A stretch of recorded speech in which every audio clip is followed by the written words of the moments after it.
The sound of metal hitting concrete echoed through Willow Creek Estates at 6:47 a.m. on a Tuesday morning. Margaret Wilson, newly elected HOA president, stood in her bathrobe wielding a sledgehammer over the remnants of what had once been David Chen's decorative mailbox. Violation code for .3.7. She announced to the gathering crowd of neighbors in their pajamas and coffee cups, non-conforming mailbox materials, and excessive ornamentation. David stumbled out of his front door, still in his scrubs from his overnight shift at the hospital. His custom-built mailbox, a beautiful oak creation his late father had crafted, lay in splinters across his driveway. "Are you insane?" David's voice cracked with exhaustion and disbelief. "You destroyed my property." Margaret adjusted her wire-rimmed glasses, her gray hair pulled back in its signature tight bun. "I sent 3 written warnings over the past month. The HOA covenant clearly states that all mailboxes must be standard black metal with white reflective numbers. No exceptions." Mrs. Patterson from next door stepped forward, clutching her shawl. "Margaret, honey, that mailbox was gorgeous. His father made it before he passed. Sentimental value doesn't supersede community standards," Margaret replied, not even glancing at the elderly woman. "Property values depend on uniformity." David knelt beside the destroyed wood, running his fingers over the intricate carvings his father had spent weeks perfecting. "This was handmade. It was worth more than your entire fence. Then you should have followed the rules." Margaret's voice remained steady, clinical. She pulled out her phone and began taking photos of the destruction. "I'm documenting the correction of this violation for HOA records." Tom Bradley, a contractor who lived 3 houses down, shook his head in disgust. "Margaret, this is going too far. The man just lost his dad 6 months ago." Margaret's jaw tightened almost imperceptibly. "Personal circumstances don't create exemptions to community standards. Tom, if we make exceptions for one person, where does it end? Pink houses, garden gnomes, broken down cars on blocks. It's a mailbox, not a crack den," Sarah Martinez called out from across the street. The crowd was growing larger now, phones appearing to record the scene. Margaret seemed to feed off the attention, standing straighter, her voice growing more authoritative. "This community elected me to maintain property values and enforce our covenants. If you have issues with that, you can bring them up at the next board meeting." She hefted the sledgehammer over her shoulder like a trophy. "David, you have 48 hours to install a compliant mailbox or face additional fines." David stood slowly, his hands still dusty with sawdust and pieces of his father's final gift. "You're going to regret this." "Is that a threat?" Margaret's eyes lit up with something that looked almost like excitement. "It's a promise." David's voice was quiet, controlled. "You just made a very expensive mistake." Margaret smiled her cold, thin expression that didn't reach her eyes. "We'll see about that. I've been studying HOA law for 15 years. I know exactly what I can and cannot do." As the crowd began to disperse, muttering among themselves, Margaret remained in David's driveway, methodically sweeping the wood fragments into a pile. She pulled out a small notebook and began writing, documenting every detail with the precision of someone who had done this before. Violation corrected at 6:47 a.m. She murmured to herself, property owner present during enforcement action, no physical resistance encountered. From his front porch, David watched her work, his phone already dialing his attorney's number. Behind him, his wife Lisa emerged from the house, her face pale with shock. "Did she really just demolish Dad's mailbox with a sledgehammer?" Lisa whispered. "She did." David's voice was steady now, the initial shock replaced by something harder, and she documented every second of it. Margaret finished her cleanup and walked back toward her own house, the sledgehammer still slung over her shoulder. As she reached her front yard, she paused and called back to David. "Don't forget 48 hours for the replacement. Standard black metal. I'll be checking." The neighborhood fell quiet except for the sound of Margaret's front door closing with a sharp click. In the silence that followed, Several neighbors noticed something they hadn't seen before: Margaret's own mailbox. Slightly tilted and sporting, a small dent in its side, with house numbers that appeared to be a distinctly non-regulation gold color. David noticed too, and for the first time since the sledgehammer had swung, he smiled. Margaret Wilson's home office looked like a war room. 3 monitors displayed different HOA management software programs, while filing cabinets lined every wall, each labeled with military precision: violations, pending; violations, resolved, legal; precedents, property standards. She sat at her desk at 5:30 a.m., 2 hours before the mailbox incident, reviewing her daily violation patrol route on Google Street View. This wasn't her first rodeo with the Chen property. She'd been building a case against their non-compliant landscaping for months. The truth was, Margaret hadn't slept well in years. Not since Richard left her for that 30-something dental hygienist with the perfect smile and the McMansion in the newer development across town. Not since her own children stopped calling. Not since she'd been forced to downsize from their dream home to this modest house in Willow Creek Estates. But here, in this 200-home community, Margaret had found something she'd never had before: real power. Her phone buzzed with a text from her daughter Jessica. "Mom, please call me back. The kids want to see Grandma." Margaret stared at the message for a long moment, then deleted it without responding. Jessica had made her choice when she sided with Richard during the divorce.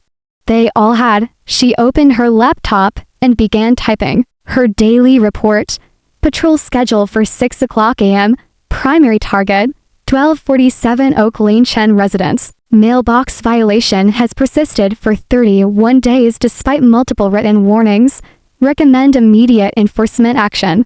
The mailbox wasn't just about property values, though Margaret genuinely believed that mattered. It was about the fact that David Chen, with his perfect job and perfect wife and perfect life, that he was above the rules that everyone else followed. It was about showing this entire neighborhood the actions had consequences.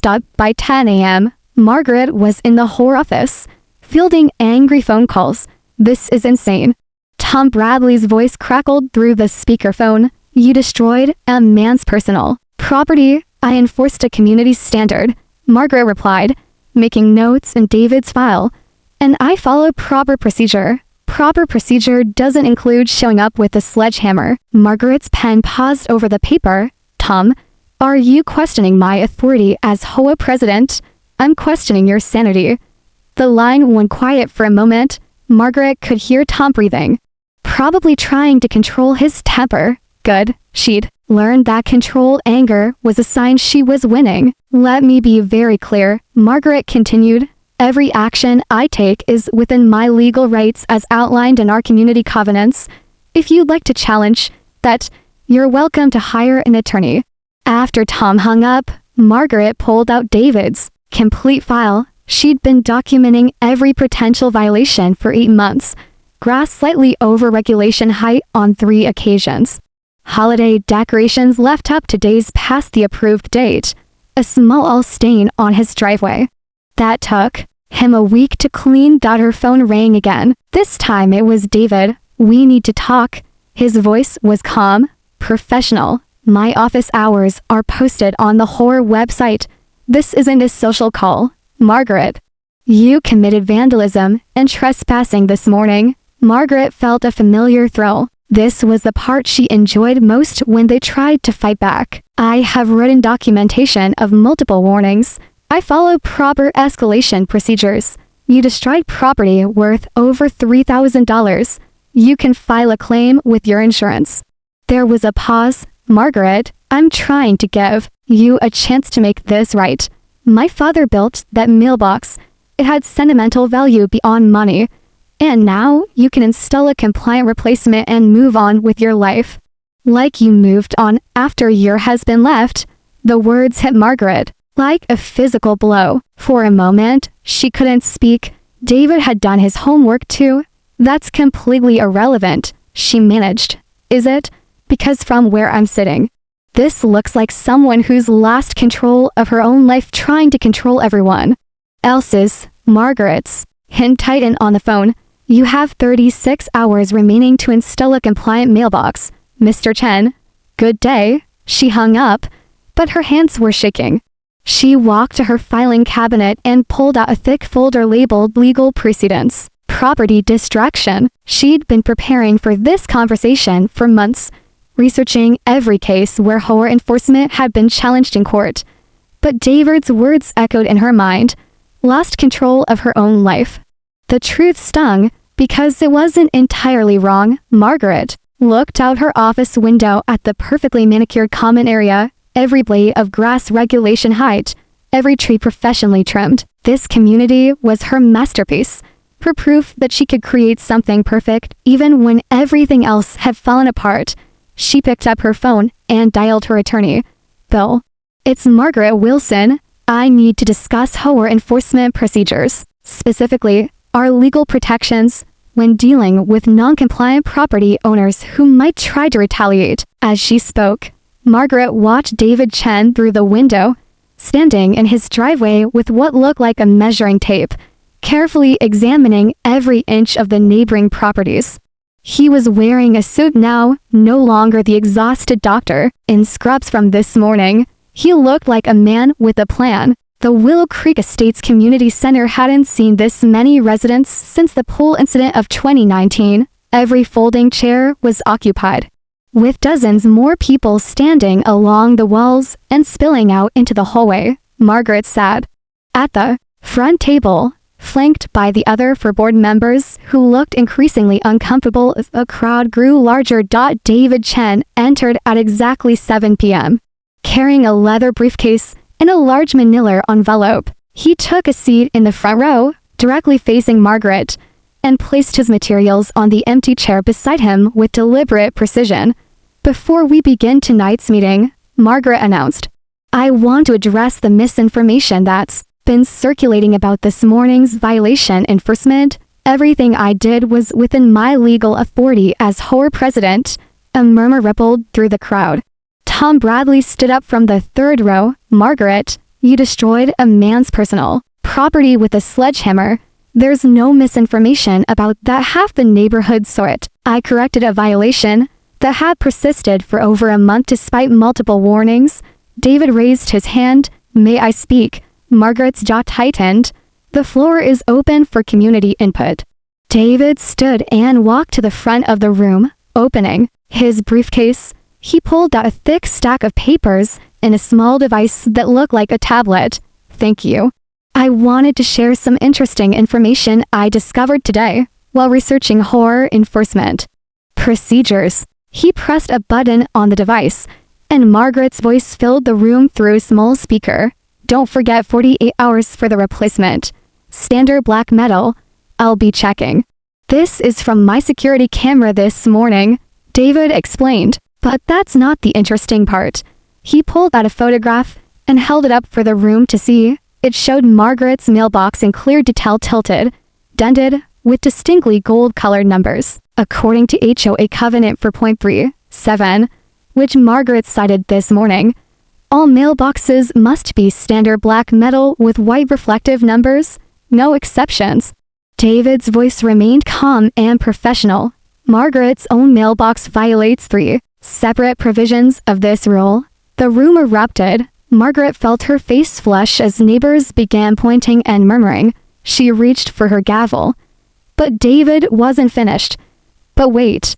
There's more. He pulled out another set of photographs. During my documentation walk today, I found 47 code violations throughout our community. Unauthorized garden decorations, non-compliant house paint colors, oversized holiday displays. And my personal favorite, he held up a photo of a bright pink flamingo lawn ornament.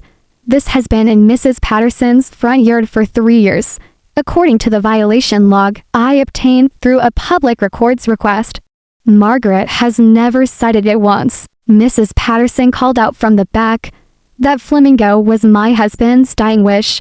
David nodded respectfully in her direction. Which brings me to selective enforcement. Over the past 8 months, Margaret has issued 34 violations. 28 of those were issued to just 5 properties. All 5 homeowners have one thing in common. He paused, letting the tension build. All 5 filed formal complaints about Margaret's management style within the past year. The room fell dead silent. Margaret gripped her gavel so tightly her knuckles had gone white. "That's completely false," she said, but her voice lacked its usual authority.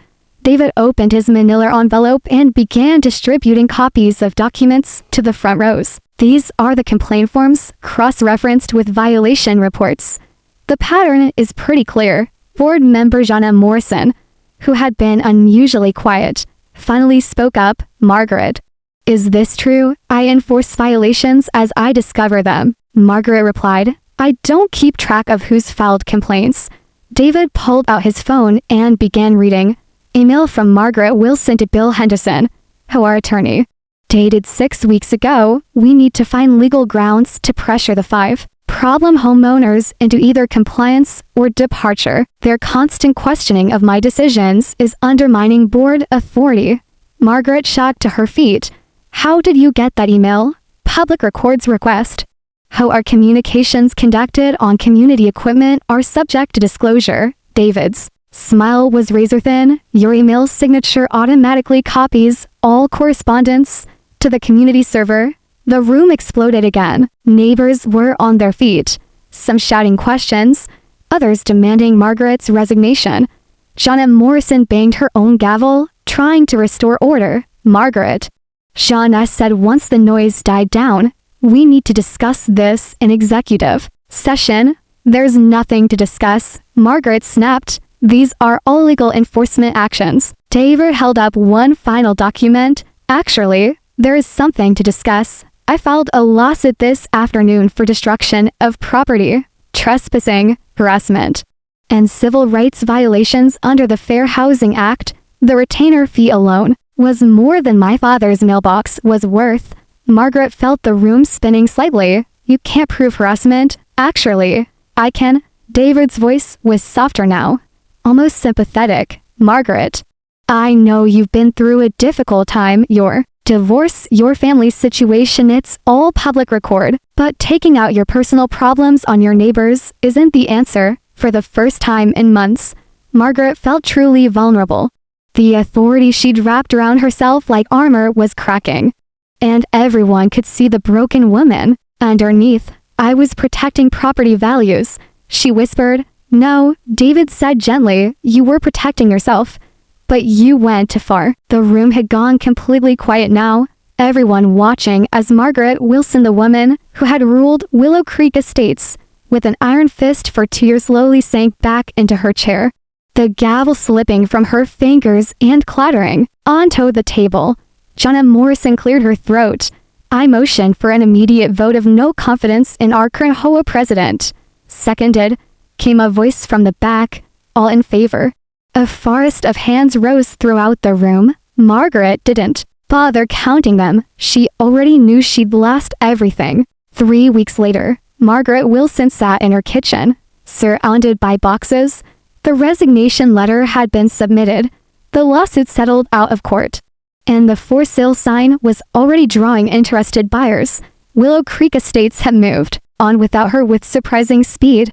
The new HOA president, Jana Morrison, had immediately suspended all pending violations and instituted a common-sense review policy. The first order of business had been installing a memorial plaque where David's father's mailbox had stood, honoring community members who had contributed to the neighborhood's character.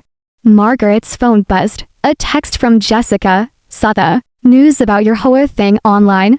Are you okay?" For once, Margaret decided to answer honestly. "No.